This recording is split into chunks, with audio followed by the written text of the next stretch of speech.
जय सिया राम। और आज मैं आपके सामने फिर से उपस्थित हूँ इस छोटे से ग्रंथ का चैप्टर 3 पढ़ने के लिए, जिसका शीर्षक है राम राज्य में भरत का योगदान। और ये सद्गुरुदेव पंडित राम किंकर उपाध्याय जी के प्रवचनों को लिपिबद्ध करके बनाया गया है। तो चलिए शुरू करते हैं। तो इसका शीर्षक है राम राज्य स्थापना में बाधा। मंथरा अयोध्या में कई वर्षों तक रही, लेकिन कैकेयी जी के पीछे पीछे चलती रही। मंथरा को अयोध्या में नियंत्रित रखा गया, इसलिए मंथरा के द्वारा कोई अनर्थ नहीं हो पाया।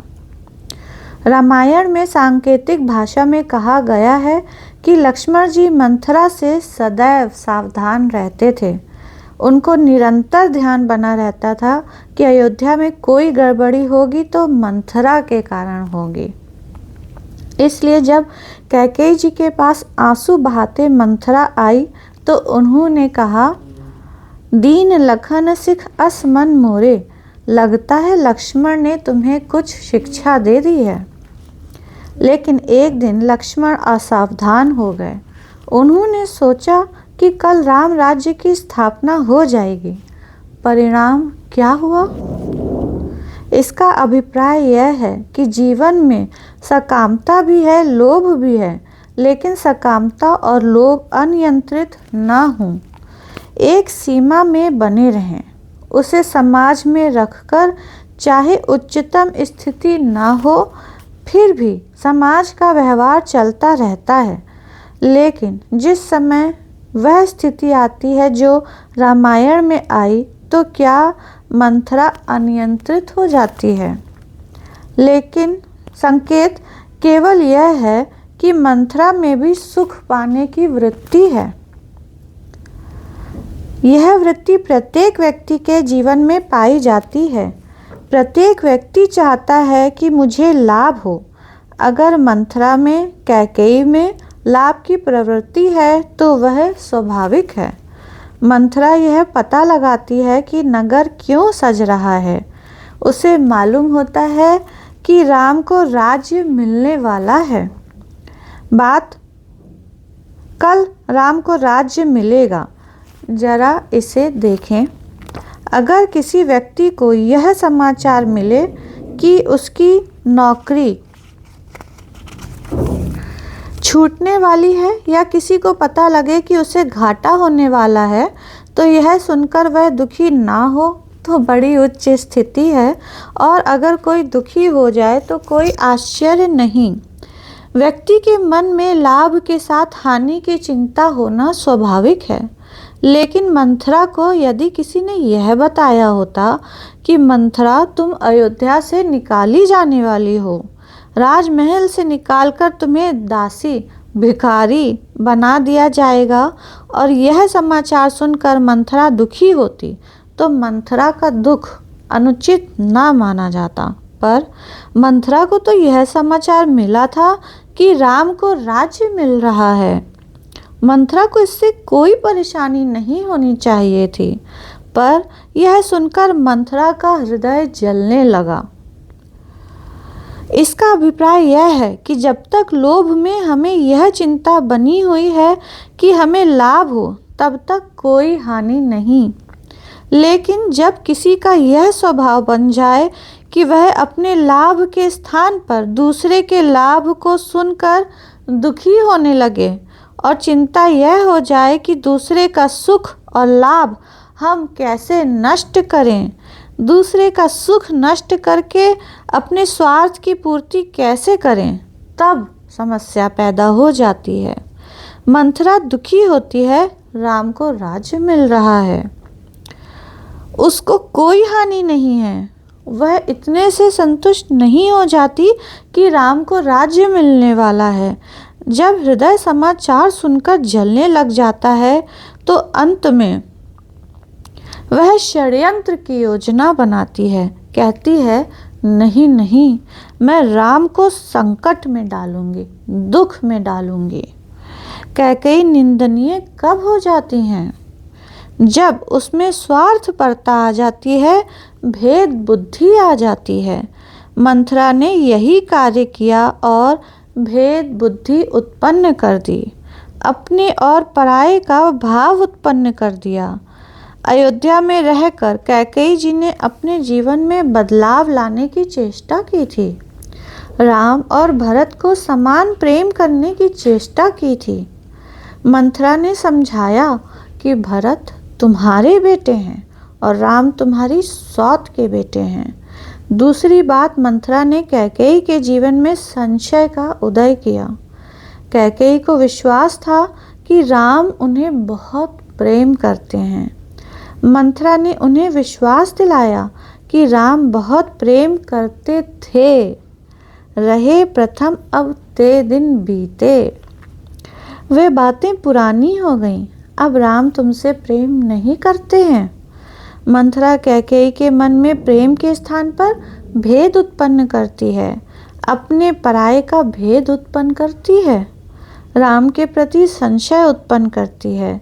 जब श्री भरत और श्री राम के प्रति भेद बुद्धि उत्पन्न हो गई, जब श्री राम के रूप में साक्षात ईश्वर के प्रति संदेह हो गया, लोभ का इतना अतिरेक हो गया कि मंथरा ने कैकेयी से पूछा कि आप क्या वरदान मांगेंगी। कैकेयी का विचार था कि मैं कहूँगी, विवाह में जो वचन दिया था मेरे पुत्र को राज्य मिलेगा, वह वचन पूरा कीजिए।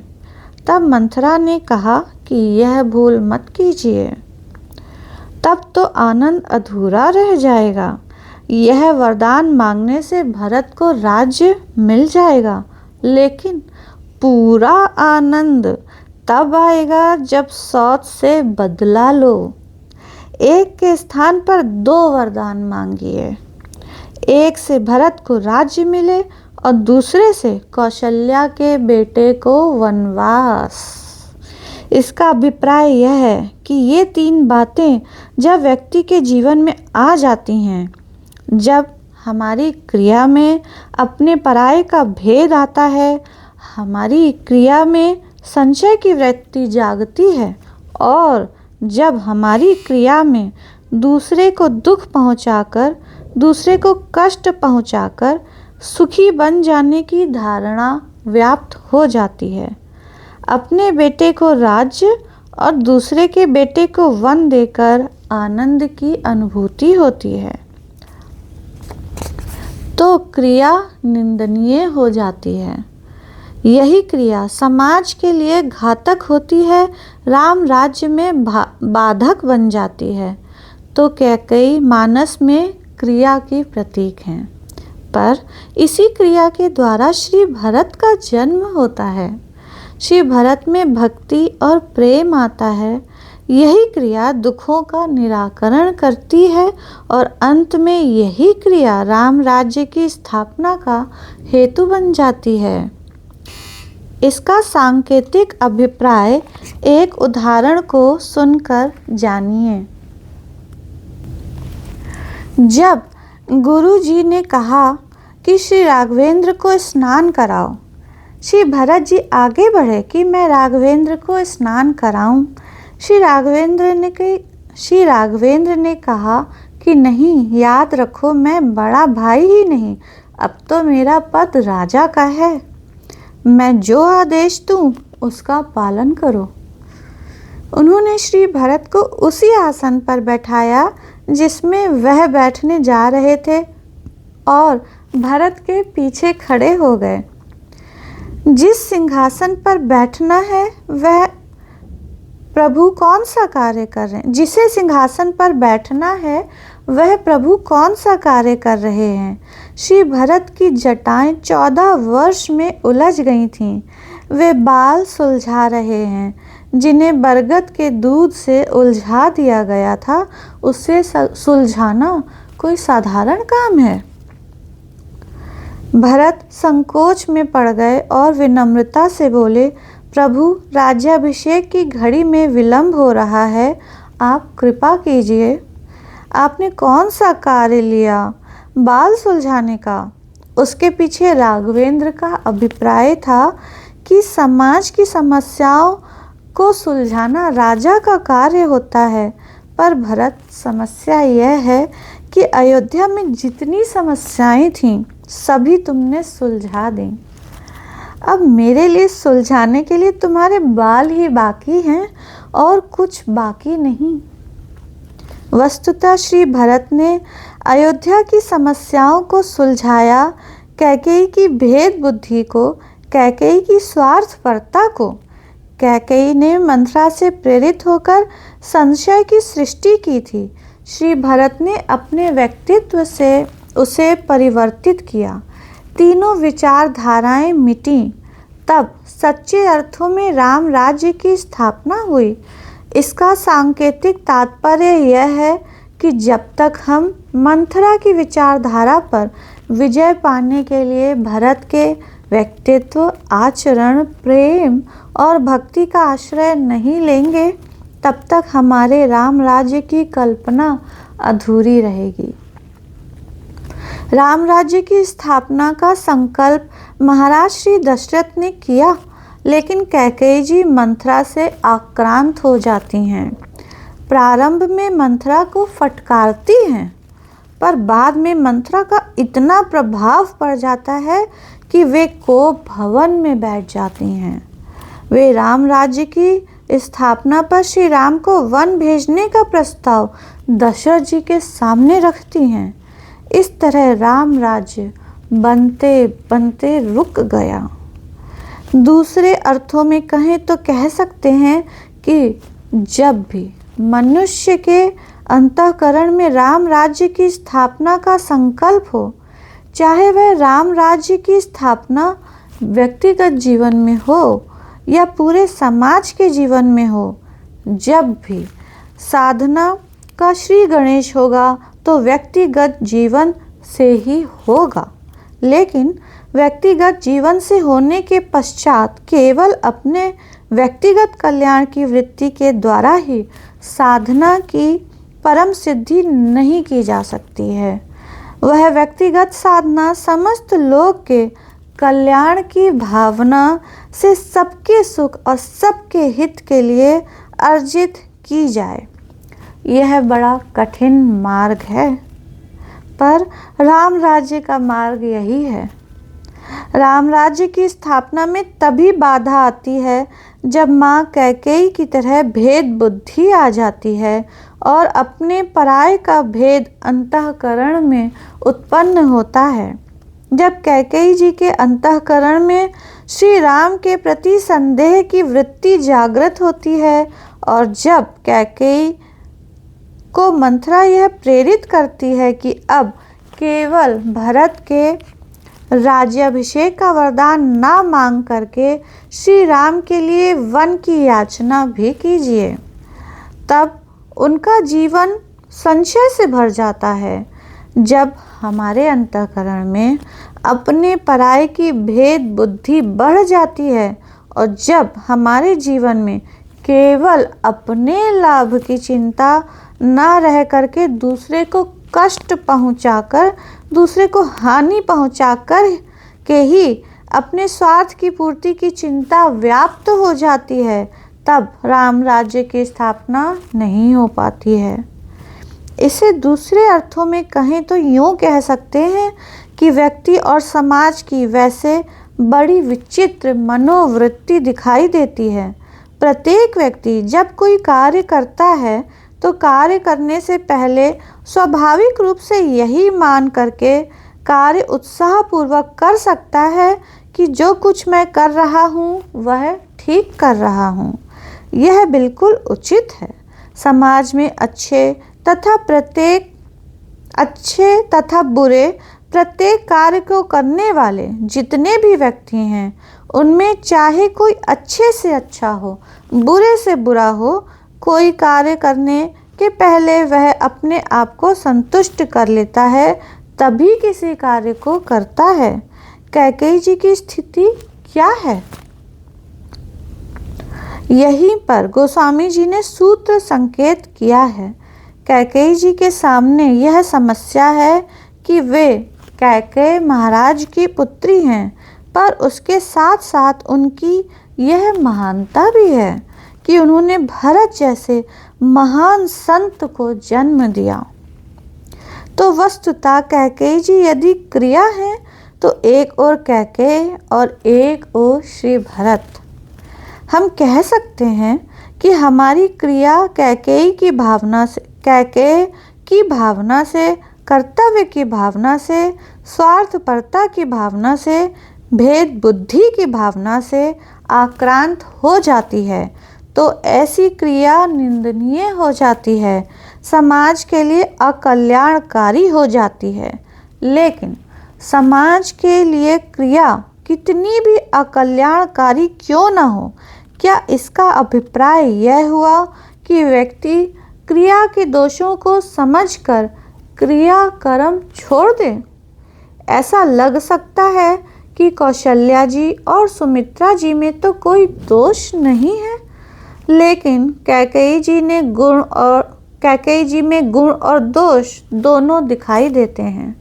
ऐसी स्थिति में कौशल्या जी, सुमित्रा जी वंदनीय हैं, इसमें तो संदेह है ही नहीं। लेकिन जीवन में जो क्रिया योग है, इसे इस दृष्टि से देखें, इसका सर्वश्रेष्ठ उत्तर कैकेयी और श्री भरत के संदर्भ में दिखाई देता है। गोस्वामी जी ने श्री भरत को कई अद्भुत रूपों में रखा। श्री भरत का परिचय देते हुए गोस्वामी जी कहते हैं कि यदि श्री भरत का जन्म ना हुआ होता तो संसार की क्या हानि थी।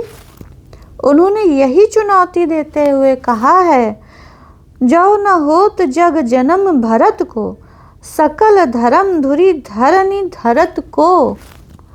अगर श्री भरत का जन्म ना हुआ होता तो समस्त धर्मों की धुरी को कौन धारण करता। यहाँ पर जो शब्द कहे गए हैं वह श्री भरत की अद्भुत महिमा को प्रकट करने वाले हैं। इसका अभिप्राय यह है कि क्रिया में जो स्वार्थपरता है, क्रिया में ही लोभ है, क्रिया में ही अपने पराये की भेद बुद्धि भी है। लेकिन यह भी निश्चित दिखाई देता है कि जिसे हम धर्म कहते हैं, धर्म का जो जन्म होगा, धर्म जो प्रकट होगा, वह क्रिया के द्वारा ही प्रकट होगा। इसका अभिप्राय यह है कि यदि व्यक्ति केवल विचार करे, विचार के द्वारा ज्ञान का सदुपयोग करे, भावना द्वारा वह भक्ति का सदुपयोग करे, भावना और विचार के क्षेत्र में बहुत सी ऐसी बातें जीवन में आती रहती हैं। भावना की दृष्टि से भी हम गदगद हो जाते हैं, भाव विभोर हो जाते हैं, भगवान के रस में डूब जाते हैं, ऐसा प्रतीत होता है। यह भी दिखाई देता है कि जब हम विचार करते हैं तो हम ऊंचे से ऊंचे तत्वों को सुनकर समझ लेते हैं। वस्तुतः जीवन की समग्रता तो तब है कि जब विचार और भावना में जो वस्तुता है अगर क्रिया के रूप में प्रतिफलित होगा, तब तो जीवन में उसकी पूर्णता होगी। विचार और भावना में ऊंचाई है और क्रिया में उसके विपरीत आचरण हो तो फिर उसका ऐसा विचार और ऐसी भावना कल्याणकारी नहीं हो सकती। रामचरितमानस के कई प्रसंगों में इस ओर संकेत किया गया है। जिस समय सुग्रीव भगवान राम की प्रेरणा से बाली के भवन के पास जाकर गर्जना करता है, बाली सुग्रीव की गर्जना सुनकर के लड़ने चल पड़ता है। जब सुग्रीव से वह लड़ने चला तो तारा ने उसके पैर पकड़ लिए। तारा ने कहा, क्या तुमने गर्जना को ध्यान से सुना? बाली ने कहा, क्या तुम नहीं समझ पाई कि यह गर्जना किसकी है? तारा ने पूछा, महाराज यह किसकी गर्जना है? बाली ने कहा, यह सुग्रीव की गर्जना है, उसी की गर्जना को सुनकर मैं जा रहा हूँ। तारा ने कहा, महाराज जो जीवन में निरंतर भागता रहा आज गरजने लगा, तो इस पर विचार कर लीजिए, इस गर्जना के पीछे कौन है? जिससे इसकी गर्जना में इतना परिवर्तन आ गया है? इसका क्या रहस्य है? वह रहस्य तारा ने प्रकट कर दिया कि यह गर्जना केवल सुग्रीव की नहीं है। सुग्रीव की गर्जना के पीछे श्री राम का बल है। ऐसी परिस्थिति में भगवान श्री राघवेंद्र का विरोध करना और जिसने श्री राघवेंद्र का आश्रय ले लिया हो उसके विरुद्ध संघर्ष करना आपके लिए उपयुक्त नहीं है। इस बात को सुन करके बाली ने जो बात कही वह भावना और विचार की दृष्टि से बड़ी ऊंची है तथा उचित प्रतीत होती है। उसने पहली जो बात कही वह विचार का सत्य है और दूसरी बात भावना की दृष्टि से बड़ी ऊंची है। ऐसा लगता है कि बाली बड़ा विचारक है, बाली भक्त है। बाली ने तारा को समझाते हुए कहा कि मैं जानता हूँ कि श्री राघवेंद्र कौन है। उसने विचार और वेदांत की भाषा में कहा बाली सुनु भीरु प्रिय समदर्शी रघुनाथ। श्री राम जो हैं वह तो समदर्शी हैं। ब्रह्म का लक्षण यही है, वे समस्त प्राणियों के प्रति सम हैं। किसी के प्रति शत्रुता ईश्वर का लक्षण नहीं है। ऐसी परिस्थिति में श्री राम जो ईश्वर हैं उनके लिए यह संभव नहीं है कि वे मुझसे विरोध करें और सुग्रीव से मित्रता करें। यह तुम निश्चित रूप से समझ लो कि श्री राम मेरे विरोधी नहीं हैं। फिर भावना की बड़ी ऊंची बातें कहीं, भक्त की दृष्टि से कही। तब बाली ने कहा कि तारा, अच्छा हम तुम्हारी बात मान लेते हैं कि श्री राम ने सुग्रीव का पक्ष लिया और यह हो सकता है कि अंत में श्री राम मेरा वध कर दें। भावना की कितनी बढ़िया बात कही बाली ने। बाली ने कहा, कह बाली सुनु भीरु प्रिय समदर्शी रघुनाथ, जो कदाचि मोहि मारी हैं तो पुनि हो सनाथ। अगर भगवान राम कदाचित मुझे मार देंगे तो सनाथ हो जाऊंगा, धन्य हो जाऊंगा। जरा इन दोनों पंक्तियों को सोचिए। पहली पंक्ति विचार की ऊंचाई है तो दूसरी में भावना की ऊंचाई है। गोस्वामी जी की दृष्टि देखिए। जब तारा को समझाकर बाली आगे बढ़ा तो ऐसा लगा कि गोस्वामी जी ज़रूर कहेंगे कि बाली बड़ा ज्ञानी है या भक्त है। लेकिन इस बार गोस्वामी जी ने बाली को कौन सी उपाधि दी? गोस्वामी जी ने कहा, अस कही बाली अस कही चला महाअभिमानी। वह न ज्ञानी है न भक्त है बल्कि महाअभिमानी है। इसका अभिप्राय क्या है? किसी ने गोस्वामी जी से पूछा कि जिसके पास विचारों की इतनी ऊंचाई हो, जिसकी इतनी ऊंची भावना है, आप कहते हैं कि वह बड़ा अभिमानी है? गोस्वामी जी कहते हैं वह क्या बात कह रहा है। बाली या रावण के जीवन में यह प्रश्न नहीं है कि उनमें विचार या भावना की उच्च कोटि की बातें नहीं हैं। वही बाली के जीवन का जो सत्य है वही रावण के जीवन का सत्य है।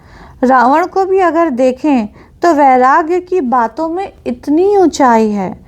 जब मेघनाद की मृत्यु हो जाती है तो रावण रानियों को बैठाकर भाषण देता है। उपदेश देते हुए कहता है कि नश्वर रूप जगत सब देखऊं हृदय विचार। आप लोग विचार करके देखिए, आप लोग क्यों मेघनाद के लिए आंसू बहा रही हैं? आत्मा तो नित्य है, शरीर अनित्य है। ऐसी स्थिति में सृष्टि नाशवान है, इसलिए मनुष्य की मृत्यु पर शोक नहीं करना चाहिए। वैराग्य की कितनी ऊंची भावना रावण के जीवन में दिखाई देती है। भावना की दृष्टि से देखिए, सूर्पणखा से जब यह समाचार मिला कि खरदूषण सहित 14,000 राक्षसों का वध श्री राम ने अकेले कर दिया, उस समय रावण के अंतःकरण में ऐसा ज्ञान का प्रकाश हुआ कि उसने निर्णय कर लिया, खरदूषण मोहि संबलवंता, तिन्हई को मारई बिनु भगवंता। इसका अभिप्राय है कि रावण में ज्ञान की ऊंचाई को, भगवान की भगवत्ता को जानता है और रावण के जीवन में वैराग्य का भी बोध है, क्योंकि संसार की नश्वरता का उपदेश रानियों को दे रहा है। तो भाई, ऐसी स्थिति में क्या रावण के जीवन को आदर्श मानकर ज्ञान और वैराग्य की महत्ता को स्वीकार करेंगे, या बाली ने जो ऊंची बातें की उन ऊंची बातों को आधार मानकर उसे श्रेष्ठ मानने या आदर्श मानने की चेष्टा करेंगे? क्या दोनों पात्र हमारे आदर्श हो सकते हैं? इसका उत्तर है नहीं। दोनों के संबंध में गोस्वामी जी ने अपनी दृष्टि प्रकट कर दी। रावण ने जब नश्वरता का उपदेश दिया तो गोस्वामी जी बोल पड़े, तिन्हि ज्ञान उपदेशा रावण और पर उपदेश कुशल बहु तेरे। दूसरे को उपदेश देने में न जाने कितने लोग कुशल हैं, तो फिर कसौटी क्या है? वे जो आचरही ते नर न घनेरे, जो आचरण में उतारें ऐसे बहुत कम हैं। तिन्हि ज्ञान उपदेशा रावण, आपुन मंद कथा शुभ पावन। रावण वैराग्य का उपदेश देता है, पर रावण के जीवन में यदि सचमुच वैराग्य होता तो युद्ध व संघर्ष की संभावना नहीं थी। तब ऐसी परिस्थिति में श्री सीता के सौंदर्य को पाने की तीव्र लालसा व अनौचित्य मार्ग का अवलंबन रावण के चरित्र में दिखाई देता है, जिससे सब कुछ नाश हो जाता है। इसका अभिप्राय यह है कि जब तक हमारा वैराग्य जीवन में हमारे मस्तिष्क और विचार में स्थित है और क्रिया में क्रियान्वित नहीं दिखाई देता, तब तक जीवन में अपूर्णता है। और बाली के संदर्भ में गोस्वामी जी ने तुरंत कहा, अस कही चला महाअभिमानी। गोस्वामी जी से किसी ने कहा कि महाराज, इतनी ऊंची भावना और विचार वाले को ये आप कौन सी उपाधि दे रहे हैं? कम से कम इस समय तो कोई बढ़िया उपाधि दे दीजिए। गोस्वामी जी ने कहा कि मैं क्रिया देख रहा हूँ क्या? ऐसा कहने के बाद बाली चला तो गोस्वामी जी ने देखा, क्षमा कीजिएगा इसका टोन गलत हो गया। गोस्वामी जी ने कहा कि मैं क्रिया देख रहा हूँ क्या? ऐसा कहने के बाद बाली चला तो गोस्वामी जी ने देखा उसकी भावना क्या थी, तो अगली पंक्ति में कह दिया कि अस कही चला महाअभिमानी, तुम समान सुग्रीव ही जानी, तृण समान सुग्रीव ही जानी। वह ऊपर से कह रहा था कि शायद राम मुझे मार दें, लेकिन उसके अंतःकरण में दृढ़ निश्चय यह था कि सुग्रीव मेरे समक्ष बिल्कुल तिनके के समान है। जैसे तिनके को मसल कर तोड़ देने में कोई कष्ट नहीं होता, उसी प्रकार मैं अब भी जाता हूँ और सुग्रीव को मिटा कर आता हूँ। गोस्वामी जी का क्या अभिप्राय है? अगर सचमुच उसे श्री राम के ईश्वरत्व पर विश्वास होता तो कभी भी इस तरह की बात उसके मन में नहीं आती। यदि बाली को श्री राम की महिमा का सही ज्ञान हो गया होता तो बाली के अंतःकरण में यही बात आनी चाहिए थी कि सुग्रीव जैसा तृण भी भगवान की कृपा से वज्र बन गया है। रामायण में कहा गया है, तृण ते कुलिस कुलिस तृण करई, ता सुदूत पद कहूँ किमि टरई।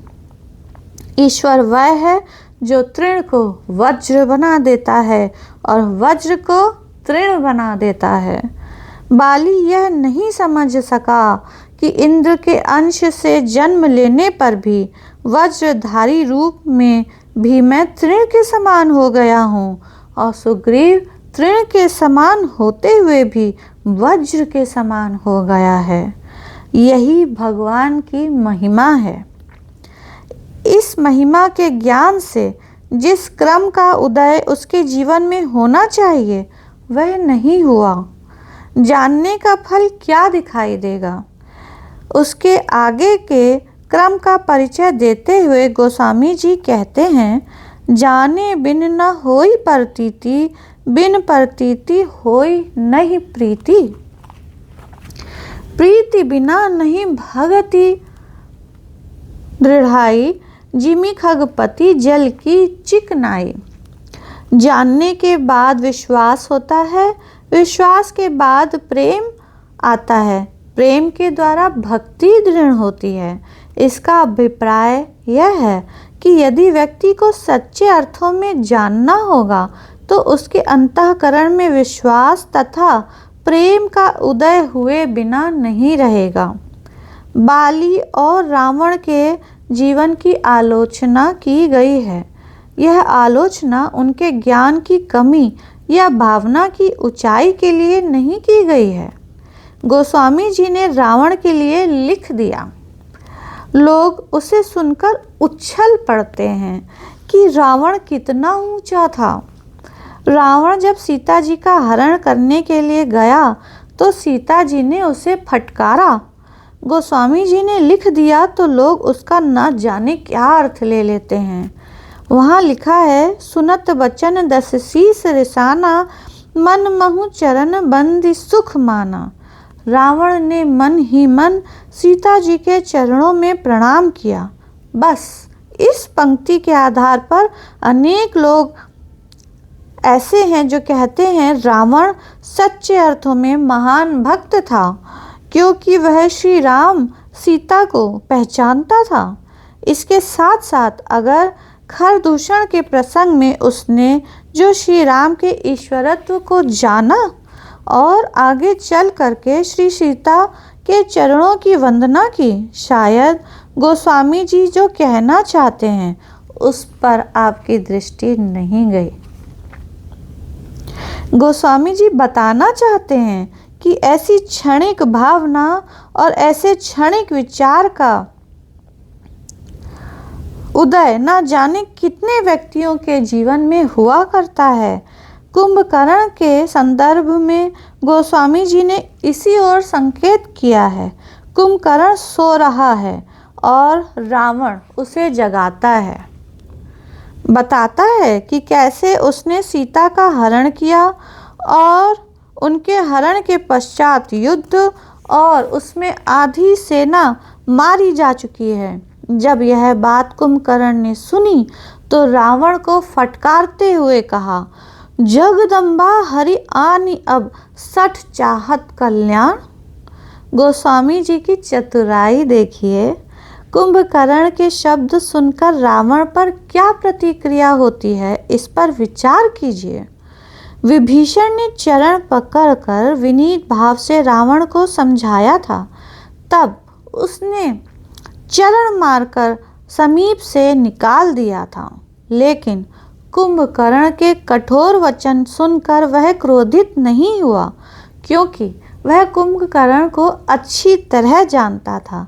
गोस्वामी जी ने व्यंग किया है, राम रूप गुण सुमिरत मगन भयउ क्षण एक।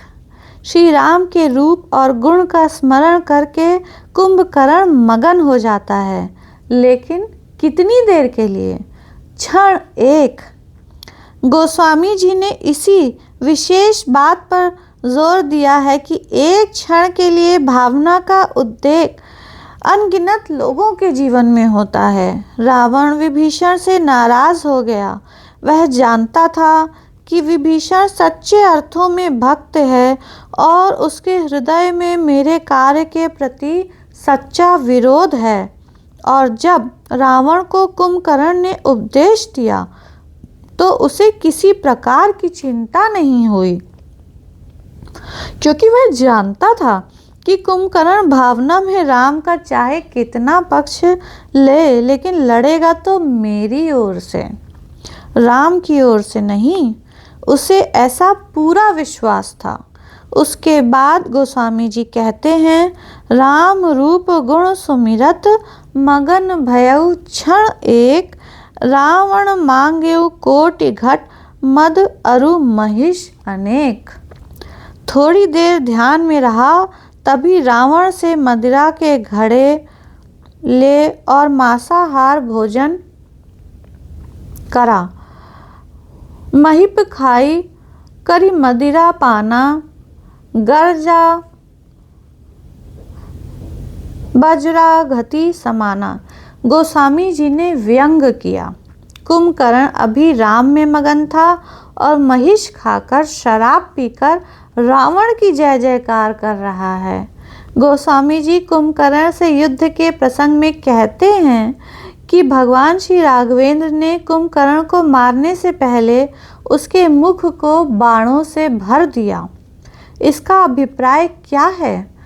भगवान श्री राम ने सोचा कि यदि इसका मुंह खुला रहेगा तो मरते मरते यह रावण की जय बोलेगा, इसलिए कम से कम मरते समय रावण की जय न बोले। इसलिए श्री राम कृपा करके मुंह बंद कर देते हैं। यही रामचरितमानस की मान्यता है कि ज्ञान और विचार जीवन में सच्चे अर्थों में प्रतिफलित तब होंगे जब हमारी क्रिया में प्रत्यक्ष रूप से प्रतिफलित हों। ज्ञान और वैराग्य या भक्ति का परिणाम यही है। गोस्वामी जी कहते हैं कि भगवान श्री राघवेंद्र के दर्शन से तो मुक्ति हुई, पर मन के जो विकार हैं उनको दूर करने में श्री भरत समर्थ हुए। अब प्रश्न है, मानसिक रोग संक्रमण कैसे करते हैं? अच्छे से अच्छे व्यक्तियों के जीवन में ये रोग हो जाते हैं। इसका दृष्टांत कैकेयी जी का चरित्र है। कैकेयी जी को देखकर लगता है कि कैकेयी जी स्वस्थ हैं। कई रोग ऐसे होते हैं जो छूत के रोग होते हैं। मन के रोग भी छूत के हैं। अगर किसी व्यक्ति के मन में विकार होगा और उसका साथ करेंगे तो मन विकारग्रस्त होगा, इसमें कोई संदेह नहीं। यही दिखाई दे रहा है कैकेयी जी और मंथरा के संदर्भ में। कैकेयी जी स्वस्थ दिखाई दे रही हैं और मंथरा को दो रोग हैं। एक मंथरा के कोढ़ रोग, दूसरा उसे राजक्षमा है। ये राजक्षमा मन का कोढ़ क्या है? इसका परिचय गोस्वामी जी ने इस प्रकार दिया है, पर सुख दे की जरई सो छई, कुष्ठ दुष्टता मन कुटिलई। जब दूसरे के सुख को देखकर जलन हो तो राजक्षमा, और जब दूसरे को देखकर नष्ट करने की सोचें तो राजक्षमा के साथ कुष्ठ भी है। करई विचार कुबुद्धि कुजाति होई अकाजु कवनी विधि राति। कैकेयी जी के पास दोनों रोगों से पीड़ित मंथरा पहुंची तो कैकेयी इतनी स्वस्थ थी कि पहले मंथरा को डांटा फटकारा, फिर पूछा, सभय रानी कह कहसी, किन कुशल राम मही पालू, लखन भरतु रिपु दमन, सुनी भाग कुबरी उर सालू। कैकेयी जी ने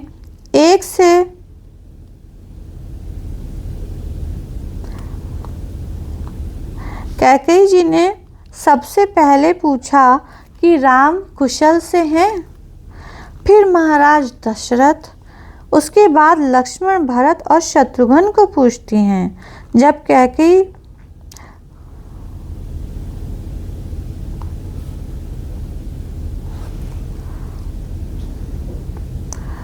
इसमें थोड़ा सा नहीं, काफ़ी मिसप्रिंट है, इसलिए मुझे बीच में रुकना पड़ा। जब कैकेयी को समाचार देती है कि राम को राज्य मिलने वाला है तो कहती है, राम तिलकु जो साची हुकाली देव भागुमन भावत आली।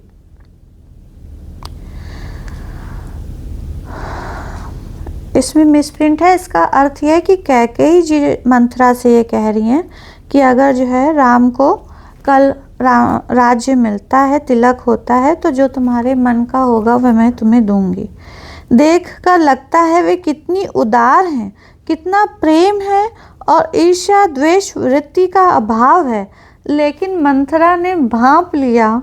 ऐसा रामचरितमानस में कहा भी गया है कि अच्छे से अच्छे व्यक्ति के मन में विकार होते हैं। मंथरा ने यह विकार पहचान लिए। पहले तो कैकेयी जी ने उससे यहाँ तक कहा था कि जीभ कटवा दूंगी, लेकिन मंथरा ने जैसे दांत पीस पीस कर यह निश्चय कर लिया था कि अगर मेरी जीभ कट भी गई तो भी मैं जो बोलना चाहूँगी वह तुम्हारी जीभ बोलेगी। मैं अपनी जीभ आपकी जीभ में बैठा दूंगी। यही हुआ। फिर बोली कि जो मैंने तुमको चरणों में रखा वह बड़ी भूल हो गई। तुम तो आँखों में रखने योग्य हो। सब कुछ बदल गया। अब मंथरा गुरु हो गई और कैकेयी जी शिष्या।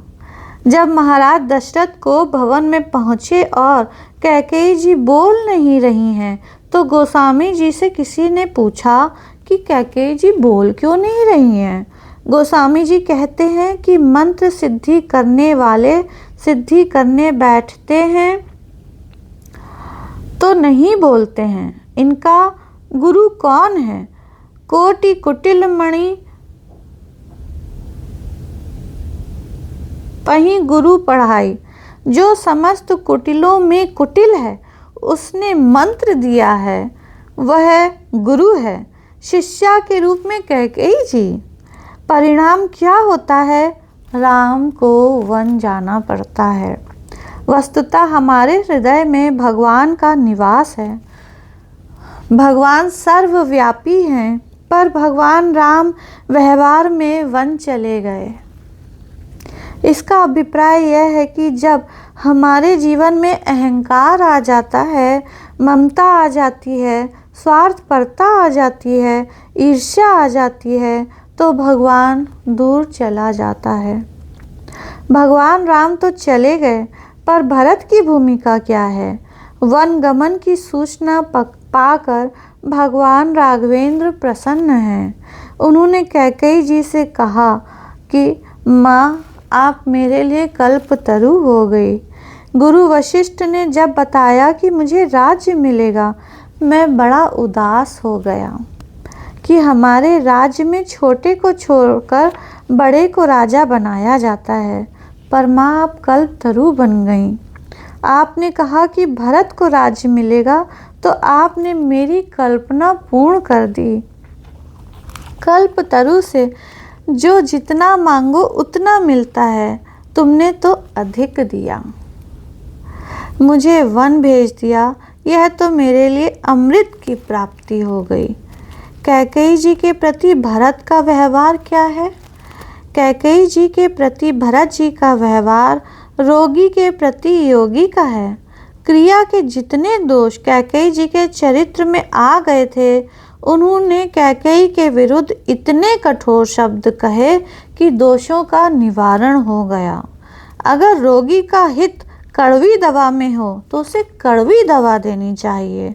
श्री भरत समझ गए कि कैकेयी ने ममता के कारण कहा है कि मेरे पुत्र भरत को राज्य मिलना चाहिए। यह बिना कड़वी दवा के दूर नहीं होता। ममता दोष मीठी दवा से अच्छा नहीं होता। मीठी बातों से ममता बढ़ती है। श्री भरत ने ऐसे कठोर शब्दों में कैकेयी जी की निंदा की, यहाँ तक कह दिया कि मुझे जन्म के समय ही क्यों न मार दिया। ये शब्द सुनकर कैकेयी की आंखों में आंसू आ गए। सचमुच ममता नष्ट हो गई। उस समय कैकेयी जी को भगवान राघवेंद्र स्मरण हो आए। सोचने लगी कि जिसे पराया समझकर वन भेज दिया वह जाते समय क्या कह गया और जिसे अपना समझा वह क्या कह रहा है। श्री भरत समझ गए कि उनके मन में ऐसी बात आ रही है। वह गदगद हो गए। मैं यही चाहता था कि आपको प्रभु की याद आए, बेटे की याद ना आए। श्री भरत कैकेयी जी के दोष, ममता, विद्वेष को दूर कर रहे थे। अगर भरत जी के मन में कैकेयी जी के प्रति विद्वेष होता तो गोस्वामी जी कहते हैं कि जब तीनों रानियां सती होने के लिए चलती हैं तो भरत जी ने सभी को रोका। सुमित्रा को रोका और कहा, मेरे कारण पिताजी स्वर्ग सिधार गए, भाई राघवेंद्र वन गए, आप भी प्राण दे देंगी तो मुझसे बड़ा अभागा कौन होगा। कैकेयी जी से कहा कि उनके प्रति विनम्र शब्दों का प्रयोग नहीं किया। भरत जी ने कहा कि जो पति के साथ सती होती है वह पति के लोक में निवास करती है, तो क्या आप चाहती हैं कि सती होकर पति के साथ रहें? क्या अभी कुछ और कष्ट देना बाकी है? आप अपने अंतःकरण में पश्चाताप की अग्नि में जलें, क्योंकि यही सबसे बड़ा चिकित्सालय है। यहाँ भी कैकेयी अपने अहंकार को सती के रूप में वंदनीय बनाना चाहती हैं। भरत के मुख से राजमाता कहलाना चाहती हैं, पर भरत जी ने ऐसा कहकर ममता और अहंकार को दूर कर दिया। अंत में चित्रकूट जाने लगे तो गोस्वामी जी से किसी ने पूछ लिया कि आप किसके साथ भगवान राम के पास पहुँचे? तो गोस्वामी जी बोले, भरत जी के साथ। मैं श्री भरत के साथ भगवान राम के पास पहुँचा। फिर किसी ने पूछा कि श्री भरत के ही साथ आप क्यों गए? गोस्वामी जी ने कहा कि मैंने देखा अयोध्या के सारे लोग गुरु वशिष्ठ, कौशल्या अम्बा, सुमित्रा अम्बा को लेकर भरत जी चित्रकूट जा रहे हैं।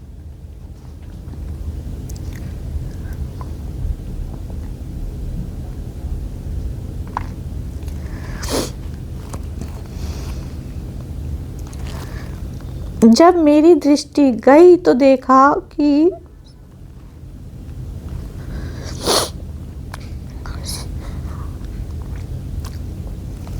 साथ में कैकेयी जी भी हैं। मैं समझ गया कि भीड़ में उनके साथ जाने का उपाय यही है। जो क्रिया विविध दोषों से ग्रस्त हो गई थी उसको श्री भरत जी ने कठोर व्यवहार के द्वारा दूर किया और राम के सन्मुख किया। श्री राम के सन्मुख कैकेयी जी के मनोविकार दूर हो गए, वे दोष दूर हो गए। भरत की भूमिका पर गोस्वामी जी कहते हैं कि भगवान राम मुक्ति देते हैं और श्री भरत मनोविकारों को दूर करते हैं। तो कहते हैं, कैकेयी नंदनी मंदमती। यह गोस्वामी जी की शैली है कि वे कैकेयी जी को दो रूपों में प्रस्तुत करते हैं। श्री भरत जी कह रहे हैं वह साध्य हैं। श्री भरत जी जिस दृष्टि से कह रहे हैं सचमुच यह जीवन का सत्य है। इतिहास की दृष्टि से महाराजा दशरथ की 3 रानियां थीं और अगर आध्यात्मिक दृष्टि से विचार करें तो तीनों महारानियां ज्ञान, क्रिया और उपासना की प्रतीक हैं। कहा गया है, ज्ञान शक्तिश कौशल्या, सुमित्रोपासनात्मिका, क्रिया शक्तिश कैकेयी।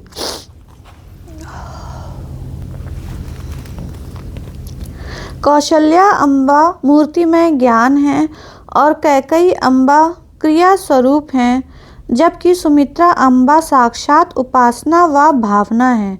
इतिहास की दृष्टि से देखें तो कैकेयी अम्बा में प्रेरणा के अनेक स्रोत दिखाई देंगे। दूसरी ओर ज्ञान की जो गंभीरता है वह कौशल्या अम्बा के चरित्र में मिलती है। वे श्री भरत और श्री राम में कोई भेद नहीं करती। वन जाने के लिए प्रस्तुत भगवान श्री राघवेंद्र को देखकर उनके अंतःकरण में कैकेयी के प्रति विद्वेष का अभाव है, जो ज्ञान में समत्व और एकता की दृष्टि से होता है। उपासना और भावना में समर्पण होना चाहिए और समर्पण की जो उग्रता सुमित्रा अम्बा के चरित्र में मिलेगी वह कहीं नहीं दिखाई देती। जब पुत्र वन जाने की अनुमति लेने आता है तो सुमित्रा अम्बा का समर्पण दिखाई देता है।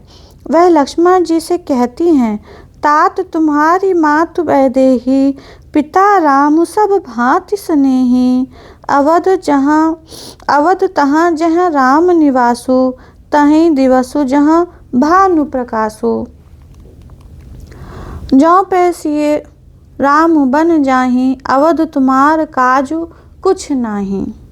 सुमित्रा अम्बा की उपासना की महिमा, गरिमा, भावना रामायण में अयोध्या कांड से लेकर लंका कांड तक बार बार अनेक रूपों में पाएंगे। कौशल्या अम्बा की ज्ञान की महिमा, ज्ञान की गहराई पग पग पर दिखाई देगी। कैकेयी जी मूर्तिमती क्रिया शक्ति हैं। इस बात को ज़रा उलट कर विचार करके देखिए। ज्ञान और उपासना जो हैं उसमें तो वंदनीयता है ही। ज्ञान की, भावना की व उपासना की भी वंदना की जाती है।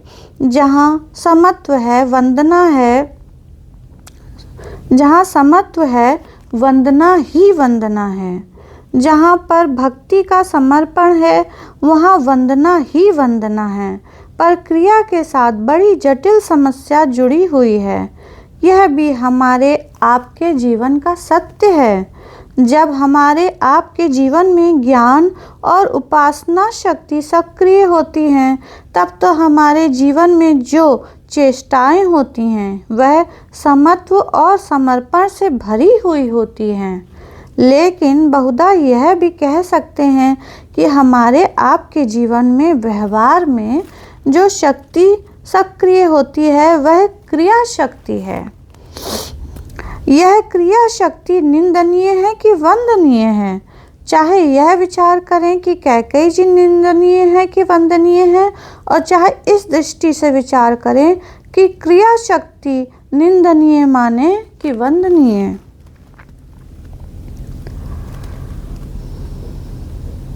गोस्वामी जी दो सूत्र देते हैं। गोस्वामी जी कहते हैं कि जब क्रिया शक्ति कैकेयी की बेटी बन जाती है तो निंदनीय हो जाती है, और जब क्रिया शक्ति श्री भरत की जननी बन जाती है तो वंदनीय हो जाती है। क्रिया के दोनों पक्ष हैं। जब उनमें कैकेयी राजा के संस्कार जागृत होते हैं तब कैकेयी राजा के संस्कारों से उद्वेलित होकर वे व्यवहार करने लग जाती हैं। तब वे निंदनीय हो जाती हैं। यह केवल त्रेता युग का सत्य नहीं है, हमारे और आपके जीवन का सत्य है। हम और आप अपने जीवन में देखने की कोशिश करें कि हमारी और आपकी क्रिया कैकेयी से संचालित होती है, प्रेरित होती है, कि हमारे आपके जीवन में क्रिया भरत को प्रकट करने वाली है। कैकेयी का इतिहास आपने पढ़ा होगा, सुना होगा। कौशल्या जी सुमित्रा जी का विवाह दशरथ से जो हुआ उस विवाह में समर्पण की मुख्य बात है। कैकेयी जी के विवाह में कुछ भिन्नता है, उस इतिहास को देखें। महाराज दशरथ कैकेयी जी के सौंदर्य की प्रशंसा सुनकर उन्हें पाने के लिए व्यग्र हो जाते हैं। महाराज दशरथ के व्यक्तित्व में महानता का सद्गुण होते हुए भी उनके चरित्र में एक दुर्बलता का पक्ष है, जिसकी ओर गोस्वामी जी ने बिना संकोच के संकेत किया है। महाराज दशरथ महान पात्र हैं। मनु के रूप में उनके चरित्र में वैराग्य का अभाव है। मनु धर्मात्मा है, नीति के नीति के निर्माता हैं, धर्म के अनुकूल आचरण करते हैं, पर उनमें वैराग्य नहीं। उन्होंने बलपूर्वक राग और आसक्ति को दबाया और राग आसक्ति को दबाकर साधना करने गए। इसका अभिप्राय यह है कि उनका जो वैराग्य है वह साध्य न होकर बुद्धि और विचार के द्वारा स्वीकार किया गया है। त्याग और वैराग्य है। इसका एक बड़ा सांकेतिक सूत्र मिलता है। जब भगवान श्री राघवेंद्र ने मनु को वरदान दिया और मनु ने यह स्वीकार कर लिया कि जब आप दशरथ के रूप में जन्म लेंगे तब मैं आपका पुत्र बनूंगा। उसके बाद श्री राम जी बात कहते हैं, वह मनु की स्वभावगत आसक्ति को ध्यान में रख कर कहते हैं। श्री राघवेंद्र कहते हैं कि अब तुम मम अनुशासन मानी, बसाहु जाई सुरपति राजधानी, तह करी भोग विलास तात गए कछु काल पुनि, हुई हो अवध भुआल तब मैं होब तुम्हार सुत। पहले आप स्वर्ग जाइए, वहाँ के विशाल भोगों को भोगिए। मनु को स्वर्ग के भोगों को भोगने के लिए भेजते हैं। फिर मनु जी महाराज दशरथ के रूप में जन्म लेते हैं और जीवन के भोगों को भोगते हैं। स्वर्ग और जीवन के भोगों के भोगने के बाद भी जीवन में वैराग्य नहीं हुआ। कभी कभी लोग पूछ बैठते हैं कि महाराज दशरथ के सारे संकल्प पूरे हुए, पर अंतिम संकल्प पूरा क्यों नहीं हुआ? इसका सांकेतिक तात्पर्य यह है कि पहले तो भगवान श्री राघवेंद्र मनु के रूप में, दशरथ के रूप में उनकी मांग मानते हैं, पर महाराज दशरथ का संकल्प पूरा नहीं हुआ। इसका यह अभिप्राय है कि महाराज दशरथ के जीवन में जो वैराग्य का उदय हुआ वह कैकेयी के विवाह के बाद ही हुआ। व्यक्तिक रूप से महाराज दशरथ के जीवन में वैराग्य आ जाता है। भगवान श्री राघवेंद्र उन्हें वैराग्य देकर अपने जीवन को एक नई दिशा देते हैं। महाराज दशरथ की यह समस्या थी कि वे कैकेयी की सुंदरता सुनकर उनसे विवाह के लिए व्यग्र हो जाते हैं, और जब व्यग्र हो जाते हैं तो कैकेयी नरेश के पास यह संवाद भेजते हैं कि आपकी कन्या से मैं विवाह करना चाहता हूँ, आप मेरा प्रस्ताव स्वीकार करें। किंतु महाराज कैकेयी का स्वभाव भिन्न प्रकार का है। उन्होंने स्पष्ट रूप से यह प्रस्ताव रख दिया कि मैं अपनी कन्या देने के लिए प्रस्तुत हूँ, पर बदले में आपको वचन देना होगा। ज्ञान में पूर्ण निष्कामता है और उपासना में भी पूर्ण समर्पण है, पर क्रिया के साथ बड़ी जटिल समस्या जुड़ी हुई है कि जब भी हमारे और आपके जीवन में क्रिया आती है तो हम यह सोचने लग जाते हैं कि क्रिया के बदले हमें क्या मिलेगा, हमें क्या लाभ होगा। इसका अभिप्राय यह है कि ज्ञान और उपासना में जहाँ निष्कामता की वृत्ति होती है, वहीं क्रिया में सकामता और स्वार्थ की वृत्ति होती है। महाराज दशरथ ने पूछा कि आप क्या चाहते हैं, तो उन्होंने कहा कि आप यह वचन दीजिए कि मेरी पुत्री कैकेयी के गर्भ से जो पुत्र उत्पन्न होगा वही अयोध्या के राज्य का उत्तराधिकारी बनेगा। कैकेयी जी के संस्कार से ऐसा लग रहा था कि जब उन्होंने मंथरा को फटकारा तब ऐसा लगा कि कैकेयी जी के जीवन में उदारता आ गई। लेकिन महाराज कैकेयी द्वारा डाला गया विवाह के प्रारंभ में यह सूक्ष्म संस्कार था जो उनके अंतर मन में छिपा हुआ था। महाराज दशरथ इतने उतावले हो गए थे कि उन्होंने सोचा कौशल्या के कोई पुत्र हुआ ही नहीं और ऐसे में वचन देने में क्या आपत्ति।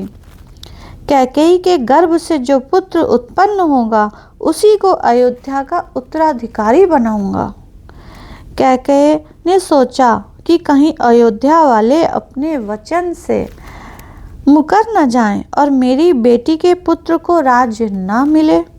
उन्होंने सोचा कि मेरी पुत्री बड़ी भोली है, इसलिए उसके साथ कोई बुद्धिमान व्यक्ति भेजें, और उन्होंने कैकेयी के साथ अपने राज्य की सर्वाधिक बुद्धिमान महिला मंथरा को भेज दिया। यह मंथरा कैकेयी के साथ जुड़ जाती है। परिणाम क्या हुआ? कैकेयी की सकामता और महाराज दशरथ की आसक्ति से सबसे भीषण स्थिति हो गई। आज के युग में हमारे आपके जीवन में, समाज में सचमुच राम राज्य नहीं बन रहा है तो वह इसी कारण कि हमारे जीवन में मंथरा शत्रु हो गई है। यह सूर्पनखा हमारे भीतर, आपके भीतर मंथरा और सूर्पनखा है। इसका अभिप्राय क्या है? सूर्पनखा के चरित्र में घोर कामासक्ति, भोग की उच्छृंखलता है। लंका भोगवादी नगर है जहाँ पर यह माना जाता है कि भोग ही जीवन का लक्ष्य है। सूर्पनखा का नारा बड़ा सांकेतिक है और सार्थक है। गोस्वामी जी कहते हैं कि जिसके नाखून सूप के बराबर हों वह सूर्पनखा। शरीर में नाखून एक ऐसा अंग है, अगर ऊपर से कट जाए तो बड़ा कष्ट होता है और उंगली के पार निकल जाए तो समस्या उत्पन्न करता है। बुद्धिमान व्यक्ति वह है जो उंगली की सीमा तक नाखून को बचाए। उंगली तक जहाँ सीमा है वहाँ तक नाखून को बिल्कुल बचाना चाहिए, पर उंगली के बाहर ज़रा भी निकले तो काटते ज़रूर रहना चाहिए। इसका अभिप्राय क्या है? वासना है नाखून। वासना अगर जीवन में मर्यादित रहे तो कोई समस्या नहीं होती, लेकिन सूर्पनखा की तरह अगर बढ़ती जाए और कोई सीमा ना रहे तो परिणाम क्या होता है? सूर्पनखा के नाक कान दोनों कट गए। जो वासना को नहीं काटेगा अंत में समाज में तिरस्कृत और दंडित होगा। उच्छृंखलता का दुष्परिणाम भोगना होगा। यह जो भोगवादी विचारधारा है उसका सूर्पनखा के रूप में विस्तार है और मंथरा के रूप में लोभवादी विचारधारा का। इसका अभिप्राय क्रिया कैकेयी और उसके पीछे लोभ। लोभ की भीषण वृत्ति। लोभ के बिना समाज में काम नहीं चलता और व्यवहार नहीं चलता है, लेकिन लोभ नियंत्रित रहे, सीमा में रहे, व्यक्ति और समाज के जीवन में लोभ नियंत्रित होकर रहे तो राम राज्य बन ही जाएगा।